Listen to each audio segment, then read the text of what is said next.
안녕하세요. 김비트의 코인 생존기입니다. 데일리 영상 시작합니다.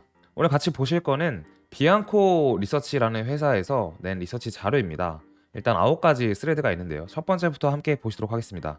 뒤에는 또 중요한 비트코인 차트가 있으니 영상 뒤에도 확인 부탁드립니다. 지금 보시면 시장은 25%의 금리 인상 가능성이 거의 93%에 달하고 있다라는 말을 하고 있고요. 여기서 보이는 건 95.7%를 가리키고 있죠. 그래서 25bp 0.25%를 2월 1일에서 2일 넘어가는 우리나라 시간으로 그때 FOMC에서 금리 인상을 할 거라고 다들 보고 있습니다. 어제 인플레이션 영상을 새벽에 빠르게 올렸는데 인플레이션이 6.5 예상치에서 진짜 CPI가 6.5로 나왔습니다. 다음은 2월 1일에 FOMC 기간 이후에 다음 FOMC가 3월 22일에서 23일로 넘어가는 시간에 있는데 그때 25%를 더 올릴 수 있다라는 거를 시사하고 있다는 걸 말하고 있습니다. 그래서 지금 4.5%가 미국의 금리인데 2월 1일 날 우리나라 시간으로 2월 2일 날 새벽 0.25를 올려서 4.75 그리고 3월 22일 날 0.1을 또 올려서 5%까지 올라갈 가능성을 시사하고 있다고 보고 있는데요. 사실 3월의 금리 인상은 어떻게 될지는 모르겠지만 앞으로 나올 또 여러 가지 지표에 의해서 이 표가 또 바뀔 수 있죠. 보시면 이게 이제 미국의 아래는 페드 연방준비은행에서 올렸던 금리표이고요. 떨어지는 거는 금리를 인하한 거고 올리는 거는 금리를 올렸던 겁니다. 그리고 위에 주황색 선은 2년 펀드 금리 스프레드라고 우리가 하고 있는데요. 보시면 이 세로선으로 그어진 구간들이 금리를 마지막으로 올리고 잠깐 동결하거나 혹은 아래로 내리는 하향 추세로 바꾸는 피봇의 자리가 다 세로선입니다. 보시면 첫 번째 세로선은 금리를 동결했고 여기 세로선에서는 금리를 이제 동결하고 낮추는 구간까지 들어갔고요. 이 음영 처리된 부분은 경제 위기, 침체가 왔던 구간으로 보시면 좋을 것 같습니다. 지금 보시면 그래서 무슨 일이 있었냐? 마지막이 이제 2019년도, 18년도 때 있었고 이때 이후로 이제 금리를 동결시키면서 이때 사실 비트가 올랐죠. 이게 2018년 12월 달에 마지막 금리 인상을 과거에 했던 거고 그다음에 여기가 이제 이 음영 처리는 코로나 때 우리가 경제 침체를 잠깐 반짝 겪었기 때문에 음영 처리가 됐던 거고요. 금리를 많이 과하게 올려서 지금 이러한 그림이 파란색으로 나오고 있고 현재 주황색은 이렇게 2년 펀드 금리 스프레드가 나온 건데 보시면 2년의 이 주황색 선을 보면 0을 기준으로 이하로 갔을 때 0 아래로 떨어졌을 때 금리 인상을 마무리한 걸 볼 수 있습니다. 여기서도 마찬가지고 이렇게 그리고 여기서도 이 추세가 0 이하로 갔을 때부터 금리를 인하했고요. 여기서도 금리를 동결하고 다시 인하를 하기 시작했죠. 그리고 여기서도 마찬가지입니다. 그죠? 여기서도 마찬가지고요. 그러니까 여러 가지의 확률상으로 인해서 지금이 0 이하로 떨어진 게 1월 달에 0 이하로 떨어졌어요. 사실 이게 12월 달에 이미 0을 찍었고 지난 22년 12월에 최근 들어서 0 이하로 떨어졌기 때문에 사실 이 논리와 데이터 상으로는 금리 인상을 막바지에 거의 다다랐다고 보는 게 맞는 것 같습니다. 사실 안 해도 무방해요 금리 인상을. 그렇게 보면 좋을 것 같고요. 다음 자료에 보시면 아까 방금 제가 말한 거랑 똑같은데 주황색 선이 0 아래로 떨어지거나 2년물 목표 펀드 금리가 반전되면 연준은 이제 금리 인상을 끝낸 거다라고 하는 건데 보시면 아까 이거랑 같은 말이죠. 0 이하로 떨어졌을 때가 이제 떨어지기 시작할 때가 금리 동결 구간이고 확실하게 떨어지면 이제 금리를 내리는 구간이다 라는 얘기를 하는 겁니다. 근데 아이러니하게도 12월 14일에 이게 역전이 됐잖아요. 0 이하로 역전이 됐는데도 불구하고 0.5%의 금리를 연준에서 올렸다. 약간 이례적인 일이다 라고 리서치 자료를 내고 있는 겁니다. 그래서 그 다음을 보게 되면 무슨 말이냐면 연준은 어쨌든 이제 2월 1일과 3월 22일 뭐 이때 금리를 0.25씩 올릴 확률이 좀 높다고 다들 보고 있다. 근데 그러면 금리를 왜 올렸을까 라고 보면은 시장을 따라야 된다라는 말을 여기 보시면 트러스 건들렛이 얘기를 했는데 그러면 금리 인상이 사실상 없어야 된다. 왜냐면 과거 데이터가 저렇게 0 이하로 떨어질 때부터는 금리 인상을 멈추고 금리를 인하하는 과정으로 돌아섰기 때문에 사실상 연준에서는 여러 가지 그동안 데이터와 지표상 금리를 인하해야 된다. 근데 왜 금리 인상을 측정하고 있냐? 어제 봤듯이 이 사람이 말했듯이 연준의 목표 자체가 금리를 엄청나게 올려서 금융을 박살내는 거예요. 그러니까 사실 가슴에 손을 얹고 여러분도 생각하고 저도 생각을 하지만 이러한 엄청난 인플레이션이 과연 그냥 소비자들이 소비를 많이 해서 혹은 러우 전쟁에 대해서 옛날에 말씀드렸죠. 러우 전쟁은 2월 24일 날 발발했으나 22년 2월 24일 날 발발했는데 인플레이션은 이미 21년도 초반부터 올랐기 때문에 공급망의 문제라고 볼 수는 없는 거고요. 왜 이렇게 인플레이션이 증가를 했냐? 소비자 물가가 왜 이렇게 올랐냐? 그거는 20년도부터 시작된 코로나 이후에 무제한 양적 완화와 같은 또 금리 0%에 육박하는 저금리 시대가 만들어낸 엄청난 자산 시장의 성장, 그러니까 코인과 뭐 주택과 그리고 주식시장 등이 폭풍적으로 성장을 해서 그 시장에서 돈을 버는 사람들이 과도하게 돈을 쓰니까 이제 물가가 엄청나게 오른 거다. 그래서 그 시장을 죽여버리는 것이 사실상 연준의 목표였던 것 같다. 그러면 연준은 자산시장을 죽이기 위해서 뭘 해야 되냐? 금리를 엄청나게 빡세게 빠르게 올려야 되는 입장을 취했던 거예요. 그래서 그 목표가 부의 역효과를 통해 가격을 낮추는 거였다. 그러니까 부의 역효과, 결국 부자라는 거는 자산시장을 통해서 생긴 부자를 다시 죽여서 그걸 역효과라고 표현을 한 거고 가격을 낮추는 것이었다. 자산시장을 죽이는 것이었다라고 해석하면 좋을 것 같습니다. 그 다음은 그래서 이 역학이 변경이 되었냐? 그래서 이게 먹혔냐라는 거죠. 근데 앞으로 또다시 이러한 상황이 발생하면 괜찮은가 물어보는 거예요. 또 한 번 금리를 또 내리는 구간이 코로나가 아닌 뭐 지금 보면 북극이나 남극에서 빙하가 녹아서 새로운 바이러스가 나올 수 있다고 하고 실제로 우리는 코로나 전에도 메르스도 있었고 사드도 있었고 그게 코로나처럼 크지 않았을 뿐 지속적인 뭔가 병균이 생기잖아요. 그럴 때마다 뭐 금리 인하를 낮출 거라는 또 그런 생각을 할 수 있잖아요. 이미 우리가 한번 코로나 때 겪었으니까. 그럴 수도 있고 또 여러 가지 경제 상황이나 전쟁이나 그런 걸 통해서 다시 금리를 인하를 한다면 인플레이션이 또 오지 않을까 그런 얘기를 하는 겁니다. 그래서 이 사람이 하는 말을 들어보면 뭐 이 사람에게 할 수도 있고 리서치 자료니까 리서치 회사에서 낸 자료인데 20년도에 사람들이 엄청나게 돈을 모든 국가에서 거의 다 퍼주다시피 했으니까 그 돈은 자기의 생계가 아닌 자산시장이 오르는 걸 보고 또 스마트 머니가 먼저 자산시장의 상승을 견인을 했죠. 그래서 그렇게 자산시장이 오르다 보니 많은 개인들이 받아낸 많은 돈이 또 그렇게 주식시장으로 돈이 들어왔고 그래서 밈 보면 우리 코인에는 도지랑 시바 등이 있었죠. 그리고 옵션 이런 게 엄청나게 성장을 하면서 21년도와 22년도에 인플레이션을 엄청나게 일으켰다. 그러니까 자산시장이 아까 말한 것처럼 결국 인플레이션을 만들어낸 거다 라고 얘기를 하는 건데 저는 이 부분에 사실은 매우 동의하고 있긴 합니다. 이렇게 말하면 싫어하실 분들도 있는데 사실은 사실이니까 되게 동의하는 부분이라고 생각하고요. 그래서 연준이 곧 다시 선회하고 그러니까 피벗을 해서 금리를 인하하는 쪽으로 혹은 동결하고 인하하는 쪽으로 간다면 S&P 500 그러니까 미국의 주식이죠. 23년에 30% 상승해서 5천이 된다면 지수가 그러면 또 다른 엄청난 인플레이션을 일으키지 않을까요? 라고 하는데 결국 이 말은 연준이 다시 금리를 인하하는 기간이 오고 그 때문에 자산시장이 또 오르면 또 한 번의 인플레이션이 크게 오지 않을까 그게 당연한 거 아니냐 이렇게 말을 끝내고 있습니다. 우리는 사실 이거를 과거를 통해 한번 볼 수 있는데요. 뭐가 있었냐면 1970년도부터 1980년도 사이에 여기가 1차 석유 파동으로 인한 인플레이션 12%죠. 엄청 컸어요.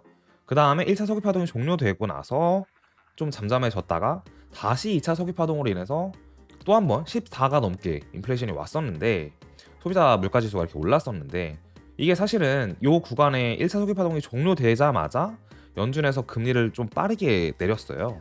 그러다 보니까 물가가 또 팍 튀었고 팍 튀는 와중에 석유 파동이 또 2차로 터졌던 거거든요. 이렇게 인간은 똑같은 실수를 충분히 반복할 수 있습니다. 왜냐면 우리는 살아온 시간이 결국 죽음이라는 귀결점이 있기 때문에 인간은 죽고 태어나는 걸 반복해서 결국 이 시기에 이 정책을 했던 사람은 20대의 사람이 아니라 그 당시에 40대, 50대였을 것이고 1970년도부터 지금까지 살았다고 하면은 확률상 죽었을 확률이 매우 높기도 하죠. 이걸 다 경험하지 못했기 때문에 그때의 선례를 만든 되게 높은 나이 든 사람들이 이제는 없잖아요. 그래서 인간은 또 같은 실수를 반복할 수 있다 라고 우리는 생각할 수 있는 거죠. 따라서 쉽게 설명을 해드리자면 이 구간이 현재 21년도부터 있었던 인플레이션 구간이고 지금 이 하행하는 이 인플레이션 구간이 23년도로 보면 좋을 것 같습니다. 그리고 또 한 번 연준이 금리를 빡세게 올린 것처럼 빡세게 떨어뜨린다면 한 번에 더 인플레이션이 올 수 있다. 사실 이게 오든 말든 상관이 크게 없는 게 우리는 이렇게 인플레이션이 오기 전에 이 인하 구간에서 요 구간에서 코인과 주식, 주택 등으로 주택은 아마 안 오를 것 같긴 한데 두 가지 유동 자산 시장에서 우리는 버블을 또 한 번 경험할 때 자산을 증식시키고 요 인플레이션 구간에서는 여기서 겪었던 인플레이션의 상승을 봤으니까 인플레이션이 오른다 싶으면 자산을 처분하고 그 돈을 가지고 있으면 또 지금의 코인과 주식이 저점이라고 보시는 분들 많잖아요. 그러니까 어떻게 보면은 이게 기회잖아요. 요때 기회를 또다시 잡을 수 있다라고 생각하면 좀 더 마음 편하지 않을까 생각이 듭니다. 이거는 참고사항인데 요 구간에서 76년도부터 금이 엄청나게 올랐어요. 9배가 올랐어요. 이 석유 2차 파동 때까지. 그 이유는 이제 각 국가들 화폐에 대한 불신 때문이었고 그 해칭 수단이 그 당시에는 금밖에 없었습니다. 근데 저는 지금부터는 금도 금이지만 비트코인도 어느 정도 해칭 수단이 될 수도 있다고 보고 그 이면에는 앞으로 다가올 현물 ETF의 승인이 될 수 있다고 생각을 해서 그런 것도 포함이 되고 있습니다. 자, 이제 차트 보시겠습니다. 차트는 이제 바이낸스에서 보고 있는 비트코인 일봉의 달러 차트입니다. 오늘은 기분이 되게 좋네요. 보시면 저희가 계속 언급을 드렸던 저항선이 있어요. 요 보라색 저항선은 5월달, 지난 5월달 루나 사태가 터지기 직전에 생긴 고점에서 형성된 저항선. 그리고 요거는 루나 사태 이후에 반등을 이어나가서 25K에서 21K FTX 사태 전까지 생겼던 고점 두 개를 이은 저항선. 그리고 이 빨간색 저항선은 지난 최고점인 69,000달러에서 48,500달러까지 이어진 이 메이저한 저항선이라고 보면 좋겠는데요. 결국 이 저항선 두 개를 뚫어낸 상황이고, 이 루나 사태 때 지지선이 사실 저항선으로 바뀐 상황이었는데 이 지지선마저 지금 뚫어내고 리테스트를 하고 있다라고 보면 좋을 것 같습니다. 따라서 단기적인 저항선은 다 뚫었다고 보면 좋을 것 같고요. 저항선을 뚫었으니 현재 이 구간 18,000 후반대에서 최소한 18,000 중반대에서 횡보를 조금 하면은 추가 상승을 해서 이 빨간색 선인 2만에서 2만 1000 사이, 그러니까 2만 800 정도를 금방 가지 않을까라는 생각이 듭니다. 그렇게 보면 아주 좋은 상황이라고 볼 수 있겠고요. 현재 해시리본을 저희가 보잖아요. 이 해시리본은 채굴자들이 이제 항복을 하는 구간인데 채굴 단가가 안 나와서 전기료가 드니까. 근데 이 해시리본이 결국 바위가 뜨기 직전이에요. 이렇게 보시면 완전 둘이 뽀뽀를 하고 있죠. 이게 다시 뽀뽀를 하고 아래에 있는 선이 위로 올라가는 순간 이런 식으로 바이라고 뜰 겁니다. 근데 역사적으로 이 바이가 떴을 때가 저점일 확률이 매우 높았어요. 따라서 저점이 이미 나왔고 반등 장으로 가는 서막이 있다라고 보고 있습니다. 뭐 이 내용은 저희가 지난 2달 정도 계속 얘기하고 있는 것 같긴 한데 일단 한 번 더 언급을 드리는 부분입니다. 이거는 보시면 비트스탬프 차트입니다. 비트스탬프를 보는 이유는 가장 오래된 역사를 지니고 있는 차트를 보여주기 때문이에요. 거래소예요, 비트스탬프는. 이렇게 비트코인 주봉 차트를 함께 보실 거예요. 주봉 차트를 보면 해시리본이 바이가 지금의 상황이 언제랑 비슷하다고 보면 2015년도랑 좀 비슷합니다.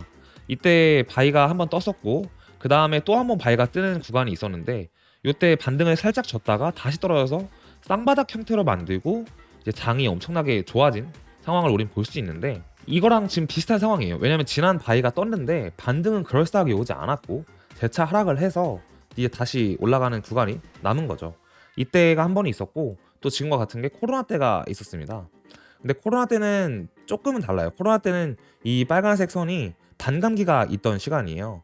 그래서 비트코인에 들어가는 생산 비용이 좀 달라졌기 때문에 앞에서 바이가 떠서 조금 반등을 하고 이제 다시 바이가 뜨면서 완전 상승 국면으로 가는 이 장을 우리는 볼 수가 있는데요. 이거를 비교하는 게 맞는지는 일단 모르겠어서 2015년도랑 좀 비슷하다. 이 해시리본 지표랑 봤을 때는 그렇게 보는 게 좋은 것 같습니다.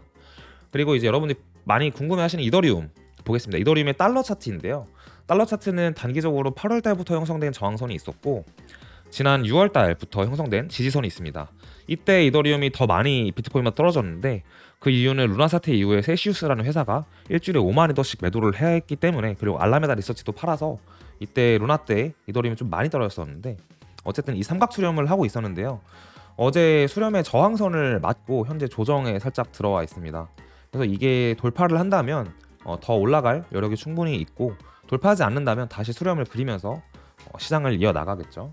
근데 공교롭게도 이더리움의 사토시 차트를 주봉으로 보게 되면요, 5년짜리 거의 6년짜리네요. 6년짜리 지금 삼각 수렴을 하고 있는데 이 수렴에서도 마침 연락을 받았어요. 이 수렴을 상방 이탈을 확실하게 하면은 이더리움이 비트코인보다 훨씬 더 빨리 많이 오를 가능성이 높습니다. 실제로 2017년 6월 달에 이더리움이 시가총액 1위를 약 2시간 정도 달성했던 적이 있어요. 그 당시 이더리움 48만 원이었고 이더리움은 300만 원이었던 걸로 제가 기억을 하는데 그때처럼 될 가능성이 없진 않습니다. 물론 저는 비트코인이 시가총액 1위를 지속적으로 유지할 거라고 보긴 하지만 단기적으로는 그때처럼 이더리움이 시총 1위를 갈 수 있는 자리가 이거를 뚫는 시점이라고 저는 보고 있거든요. 근데 마침 귀신같이 연락이 왔어요. 많은 사람들이 차라님 이거 뚫은 것 같은데 이더리움이 더 가는 거 아닌가요? 라고 말을 했는데 이게 일봉으로 보면은 이런 식으로 휩소를 줄 수 있습니다 라고 했어요. 실제로 지금 휩소를 주고 음봉 처리가 되면서 주봉상에서 보시면 저항을 맞은 걸로 되거든요. 주봉상에서도 과거에도 한번 뚫은 것처럼 보였는데 결국 몸통 마감을 아래에서 하면서 저항을 맞았어요. 그래서 확실하게 주봉에서 이 저항선을 뚫는 거를 보는 게 매우 중요하다고 볼 수 있겠습니다. 그래서 지금 우리가 보고 있는 여러 가지 상황들은 비트코인이 단기적으로 반등을 할 수 있고 더 갈 수 있는데 그 상황 속에서 이더리움이 비트코인보다 덜 오를 것이다. 근데 나중에 가면은 결국에는 이게 다시 수렴을 해서 지지선을 밟고 또 올라갈 때는 어느 순간에는 이더리움이 비트코인보다 더 오를 거예요. 21년도의 불장에서도 1월, 2월까지는 비트코인이 더 올랐는데 3월 달부터 오를 때는 이더리움이 더 오르기도 했거든요. 그런 거를 감안을 하셔서 지금의 현재 장세가 비트가 많이 가는 장세인지 알트가 많이 가는 장세인지는 저희 영상을 통해서 항상 잘 체크하시면서 대응하면 좋겠습니다. 오늘 영상 여기까지 하도록 하겠습니다. 감사합니다.